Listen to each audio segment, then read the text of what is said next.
கர்த்தரிடம் என்ன கேட்கப் போகிறீர்கள்? இயேசு கிறிஸ்துவின் நாமத்தினாலே இதை கேட்டாலும் தருவேன் என்ற வாக்குத்தத்தம் உள்ளதே என்று கர்த்தரிடம் என்ன கேட்கப் போகிறீர்கள்? கர்த்தரிடம் கேட்பதற்கு முன் நீங்கள் அவருக்கு உண்மையாய் இருக்கிறீர்களா என்பதை ஒரு தடவை நிதானித்து பாருங்கள்.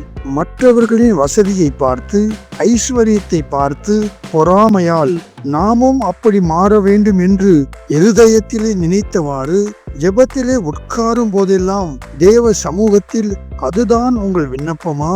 உங்களை விட தாழ்வான நிலையில் உள்ளவர்களின் வாழ்வாதாரம் உயர வேண்டும் என்பது உங்கள் விண்ணப்பமா? இருப்பதே போதும் என்று கர்த்தரை ஜெபத்திலே துதிக்கப் போகிறீர்களா?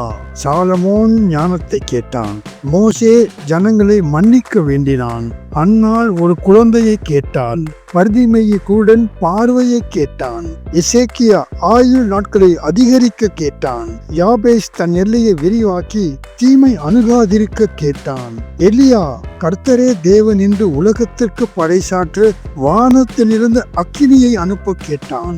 கள்ளன் சிலுவையில் உம்முடைய ராஜ்யத்தில் வரும்போது என்னை நினைத்தருளும் என்று கேட்டான். பிரியமானவர்களே, யாரும் பொருளாதார ஆசீர்வாதத்தை கேட்கவில்லை என்பதை அறிய வேண்டும். கர்த்தாவே, நிறைவோ குறைவோ நீரே பார்த்து கொள்ளும் என்று அவரிடம் விட்டு நாம் கர்த்தரை துதித்து கொண்டிருந்தால் நமக்கு என்ன தேவை என்று அறிந்த கர்த்தர் அதை அவர் சித்தத்தின்படி நமக்கு நிச்சயம் கொடுத்து நம்மை நடத்த கர்த்தர் உண்மை உள்ளவர் என்பதில் சந்தேகம் இல்லை. இந்த செய்தியை கேட்ட உங்கள் ஒவ்வொருவரையும் கர்த்தர் தாமே அபரிமிதமாக ஆசீர்வதிப்பாராக. ஆமென்.